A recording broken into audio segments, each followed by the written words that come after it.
புதுக்காலம் 13ஆம் வாரம் ஞாயிற்றுக்கிழமை 1ஆம் ஆண்டு. முதல் வாசகம் அரசர்கள் 2ஆம் நூலிலிருந்து வாசகம். அதிகாரம் 4, இறை வார்த்தைகள் 8 முதல் 11 முடிய மற்றும் 14 முதல் 16 முடிய. ஒரு நாள் எலிசா சூனேமுக்கு சென்றார். அங்கிருந்த பணக்கார பெண் ஒருவர் அவரை உணவருந்தும்படி வற்புறுத்தினார். அதன் பின் அவர் அவ்வழியே சென்ற போதெல்லாம் அங்கே உணவருந்து விட்டு செல்வார். அவர் தன் கணவனை நோக்கி, நம்மிடம் அடிக்கடி வரும் ஆண்டவரின் அடியவர் புனிதர் என்று நான் கருதுகிறேன்.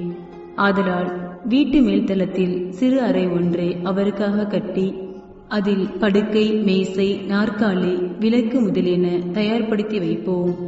அவர் வரும் பொழுதெல்லாம் அங்கே தங்கி செல்லட்டும் என்றார். ஒரு நாள் எலிசா அங்கு வந்து மாடி அறையில் தங்கி ஓய்வெடுத்துக் கொண்டிருந்தார். எலிசா வேறு எந்த விதத்தில் அவருக்காக உதவி செய்யலாம் என்று கேட்டார். அதற்கு கேகசி, அவருக்கு குறையேதும் இல்லை, ஆனால் அவருக்கு பிள்ளை இல்லை, அவருடைய கணவருக்கும் வயதாகிவிட்டது என்றான். எலிசா அவளை இங்கு வர சொல் என்றார். அவன் அவரை அழைக்க அவரும் கதவருகில் வந்து நின்றார். எலிசா அவரை நோக்கி, அடுத்த ஆண்டு இதே பருவத்தில் உனக்கு ஒரு மகன் பிறந்திருப்பான் என்றார். இது ஆண்டவர் வழங்கும் அருள்வாக்கு. இறைவா, உமக்கு நன்றி. 2ஆம் வாசகம். திருத்தூதர் பவுல் ரோமையருக்கு எழுதிய திருமுகத்திலிருந்து வாசகம். அதிகாரம் 6, இறைத்திருவசனங்கள் 3 முதல் 4 வரை, மேலும் 8 முதல் 11 வரை.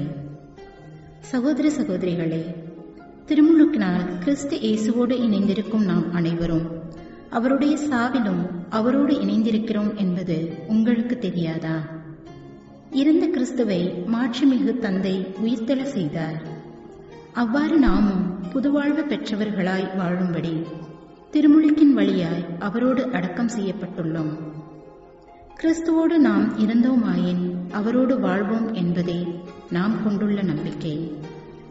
இறந்து உயிருடன் எழுப்பப்பட்ட கிறிஸ்து இனிமேல் இருக்க மாட்டார்.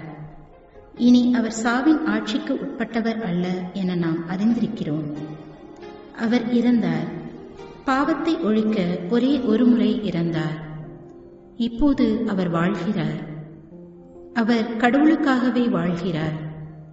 அவ்வாறே நீங்களும் பாவ வாழ்க்கையை பொறுத்தமட்டில் இறந்தவர்கள், கிறிஸ்து இயேசுவோடு இணைந்து கடவுளுக்காக வாழ்கிறவர்கள் என்பதை எண்ணிக்கொள்ளுங்கள். ஆண்டவர் வழங்கும் அருள்வாக்கு. இறைவா, உமக்கு நன்றி. நற்செய்தி வாசகம். மத்தேயு எழுதிய நற்செய்தியிலிருந்து வாசகம்.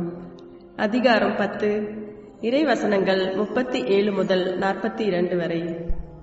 இயேசு தம் சீடர்களை நோக்கி கூறியது: என்னை விட தம் தந்தையிடமோ தாயிடமோ மிகுந்த அன்பு கொண்டுள்ளோர் என்னுடையோர் என கருதப்பட தகுதியற்றோர். என்னை விட தம் மகனிடமோ மகளிடமோ மிகுதியாய் அன்பு கொண்டுள்ளோரும் என்னுடையோர் என கருதப்பட தகுதியற்றோர். தம் சிலுவையை சுமக்காமல் என்னை பின்பற்றி வருவோர் என்னுடையோர் என கருதப்பட தகுதியற்றோர். தம் உயிரை காக்க விரும்புவோர் அதை இழந்து விடுவர். என் பொருட்டு தம் உயிரை இழப்போரோ அதை காத்துக்கொள்வர். உங்களை ஏற்றுக்கொள்பவர் என்னை ஏற்றுக்கொள்கிறார், என்னை ஏற்றுக்கொள்பவரோ என்னை அனுப்பியவரே ஏற்றுக்கொள்கிறார்.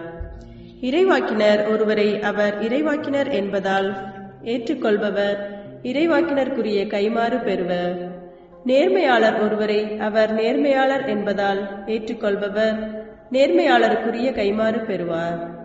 இச்சிறியோருள் ஒருவருக்கு அவர் என் சீடர் என்பதால் ஒரு கிண்ணம் குளிர்ந்த நீராவது கொடுப்பவரும் தம் கைமாறு பெறாமல் போவார் என உறுதியாக உங்களுக்கு சொல்கிறேன். இது கிறிஸ்து வழங்கும் நற்செய்தி. கிறிஸ்துவே, உமக்கு புகழ்.